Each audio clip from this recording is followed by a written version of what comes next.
Tonight's bedtime story is called Lovely So Lovely. And if you already know of a song called Lovely So Lovely, then that Lovely So Lovely is not the same Lovely So Lovely as the Lovely So Lovely that's mentioned in this story, which I think I already mentioned is titled Lovely So Lovely. Let's begin. Chuck hadn't been recognized in public by a stranger in well over a decade. Few people in town even knew about the brief flash of fame he'd enjoyed in his youth, and those who did certainly weren't awed by it. It was difficult for people to imagine Chuck, short with thinning hair and a bad back, as anything other than what they saw in front of them. Chuck and his wife owned and operated a bed and breakfast in one of the oldest houses in town, and Chuck spent his time working on the house, trying not to drink, trying to get into golf, and reading an enormous fantasy series that, thus far, had sprawled over 13 huge novels and showed no signs of approaching a conclusion. He was a man from whom all the celebrity had been drained long ago, and he had come to terms with that. One frigid late January day, as he was pumping gas into his truck and contemplating running inside for a bag of spicy corn chips, Chuck noticed a woman in a knee-length coat and fur hat pumping gas into a black Mercedes at the pump next to his and staring at him. When Chuck looked at her, she broke into a wide grin and said, "Are you Charlie Brossel? You are, aren't you?" "I am," said Chuck. It had been a while since anyone had called him Charlie, and it sounded strange to him. He didn't hate it. "Oh, I am such a fan," said the woman, clasping her gloved hands under her chin, her eyes wide and bright. "Lovely So Lovely is my favorite song of all time. I used to listen to it over and over again in my room, and my brothers would get so angry and pound on my door and yell at me to shut it off." Chuck smiled. "Well, thanks. It's been a long time since someone recognized me. Reminds me of the old days a little bit." The pump clicked off, and Chuck took the nozzle out of his gas tank and screwed the cap back on. "I know everyone talked about Lovely So Lovely the most," the woman continued, "and rightfully so. I think it's your best song. But I loved every song on The Name's Charlie. I really did. It's my favorite album ever. Sometimes I'd think that maybe Little Old Me was my favorite, actually, but no, in the end I always had to admit that Lovely So Lovely was the best." "Yeah, I suppose there was a reason it was the hit," said Chuck. "Do you still play?" asked the woman. "Surely you do." "No," said Chuck, "I haven't played in years. I moved here 6 years ago, and my wife and I run a bed and breakfast now." "That's too bad," said the woman. "I never got a chance to see you in concert. Your tour never came to my city." "That's a shame," said Chuck. "I always thought I was better live than I was in a recording studio." "Oh, don't say that," said the woman with a laugh. "You'll make me resent my dad all over again for not driving me to see you." "Nah, I wasn't that good," said Chuck, opening up the door to his truck. "It was nice to meet you. Thanks for being a fan." Wait, said the woman, rushing over to Chuck and putting her hand on his arm.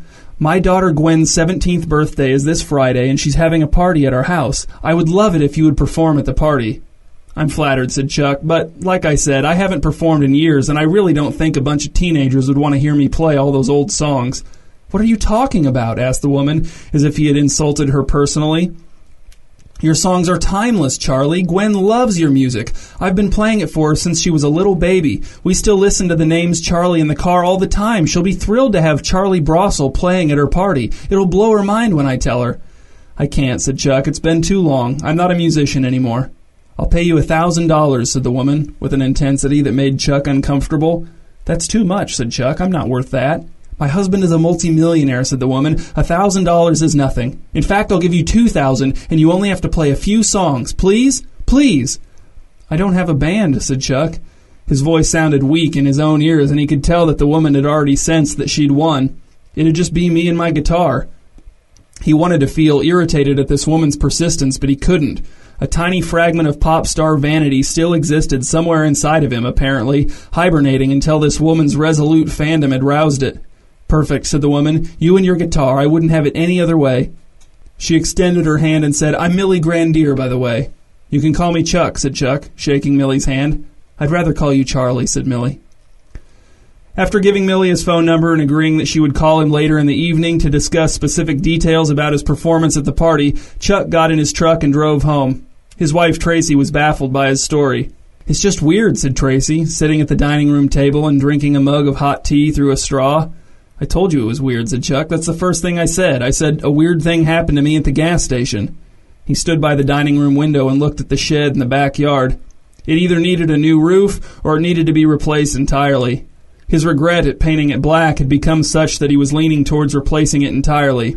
"Why'd you agree to it?" asked Tracy. "We don't need the money, and I haven't seen you play the guitar in years. I don't even remember the last time." I don't know why I said yes, said Chuck. She just overwhelmed me. It seemed like she wasn't going to let me go. She was just going to keep shouting figures at me until I gave in. $2,000 is embarrassing enough. Please don't tell anyone I'm getting paid that much, okay? I won't, said Tracy. Trust me, I'm embarrassed too. I just don't understand why you said yes. This woman can't force you to perform at her daughter's party. You can still tell her no when she calls up tonight. Tell her you changed your mind. No, said Chuck. I'll look weak. It'll seem like I only agreed to do it because I couldn't say no to her face. That's exactly what happened, said Tracy. I'm doing it, said Chuck. It's too late now. I need to go practice. He watched Tracy warily, trying to determine whether or not she'd figured out how much he wanted to do this, wondering if she'd perceived his efforts to conceal his excitement at being idolized again on any scale. Tracy stood up and stalked into the kitchen. After a short pause, Chuck heard her rinsing out her mug. It sounded like a needlessly thorough rinsing. She'd perceived something. Chuck was impressed by the size and elegance of the Grandier's house when he arrived a little after 8 p.m. on Friday night. It was a house befitting of a multimillionaire. All the kids who were attending the party had been asked to park on the street, but Millie had told Chuck he could park his truck in the driveway. He walked up to the front door with his electric guitar case in hand and heard a clamor of excited teenage voices coming from inside the house. He rang the doorbell and waited. Chuck liked teenagers okay. He knew a lot of people his age who hated teenagers, but he'd never had a problem with them. Millie opened the door, already beaming at him, and said, "Come inside. Everything's all set up for you." She was wearing a knee-length white dress, and her hair had been fashioned into an ornate pile on top of her head. Chuck stepped into the front hall, and Millie continued to chatter as she closed the door behind him. "Byron, that's my husband, set up a little stage for you upstairs like we talked about. There's an amplifier and a microphone, I don't know, everything you need. Byron took care of it. He's a bit of a musician too, but really it's just a hobby. He certainly never had a hit on the charts like you did." Chuck was stunned by the noise the teenage partygoers were generating.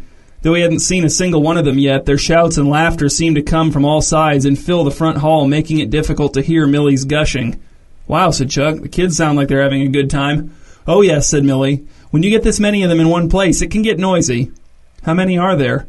"I think Gwen invited around 150 or so," said Millie, "but, of course, you have to expect more." 150? Chuck hadn't been expecting this kind of a turnout. He'd thought maybe 30 kids at the most. The fact that there would be so many gave him an adrenaline rush that felt familiar, though it had been decades since he'd last experienced anything like it. Would the kids really like him? A catchy melody, a strong hook, fun lyrics. Chuck had once believed these things to be timeless. Maybe he still believed. He still had them at his disposal, ready to be deployed, ready to reignite his star, if only for an evening. "Gwen's very popular," said Millie. "Our parties here are somewhat legendary." Millie led Chuck up a wide staircase to the second floor.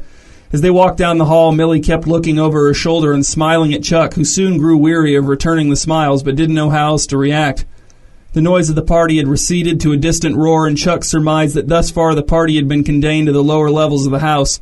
Millie stopped in front of a set of large double doors and, opening one of them and stepping through, said, "This is where you'll be performing." Chuck followed her into the massive high-ceilinged room and found it empty, except for a 6-by-8-foot riser that had been set up against the far wall in front of a bank of windows that looked out over the house's expansive backyard. The riser was slightly less than 2 feet high, and on it there was an amplifier and a microphone on a stand which was wired into 2 smaller speakers resting on the riser's front corners. Just inside the door on the left-hand side, a slim man in a gray tracksuit and a fishing hat stood behind a soundboard and fiddled with the knobs. "Charlie," said Millie, "this is my husband Byron. Byron, this is the Charlie Bossel." Byron came out from behind the soundboard and shook Chuck's hand. "Pleasure to meet you, Charlie. I respect your success as a musician. I dabble in music a little too, but Millie always tells me I could never compare to you." "Byron, don't embarrass me," said Millie with a gasp, even though she'd said the same thing in almost the exact same words to Chuck in the front hall. "You have a beautiful home," said Chuck. "You want to do a quick sound check?" asked Byron. While Chuck stood on the riser and tuned his guitar, and Byron stood behind the soundboard making inconsequential adjustments, Millie stood right in front of the riser and gazed up at Chuck. "Oh my goodness, is that the guitar from the cover of The Name's Charlie? Is that the same guitar?" "It is," said Chuck without looking at Millie. Her behavior towards him made him even more uncomfortable with Byron in the room.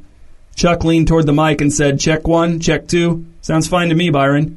"Charlie," said Millie, "can you play one song before we bring the kids in?" Said Chuck, wondering how much right he had to argue, considering how much the Grandiers were paying him. "Go ahead," said Byron from the opposite side of the room. "It wouldn't hurt to play a whole song just to get the levels as close to perfect as we can." "What do you want to hear?" asked Chuck, looking down at Millie's eager face. "Do you really have to ask? I want to hear Lovely So Lovely. I need to hear it." "All right then," said Chuck, giving his guitar a few introductory strums. "This is Lovely So Lovely." Practicing at home, Chuck had struggled to patch together a set list of 8 songs with which he could do a reasonably good job, but Lovely So Lovely had not been a problem. Even though so much time had passed since he'd last played it, his fingers seemed to remember what to do on their own. It was as if Lovely So Lovely had become a part of his DNA, a character trait that he'd never be able to shake.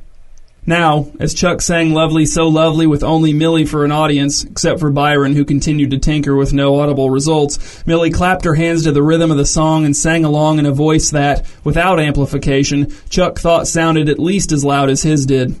In his heyday, the crowds had loved him, yes, but he'd never experienced adoration in such a concentrated dose before. He'd seen glimpses, maybe, as he was being hustled through mobs of screaming girls to his tour bus, but he never had to stare directly into one of those ecstatic faces for the length of an entire pop song, and he was finding the experience deeply unnerving. Millie's reaction to his playing of Lovely So Lovely forced Chuck to consider it in a new light, forced him to consider whether or not it was worthy of such a heartfelt display of emotion. He examined the song as he sang it, sifting through all of its extraneous elements to find its heart, its core, whatever it was that had sustained the song for this woman for so many years, something of value. There was nothing. The song was nothing but extraneous elements, piled up and strung together.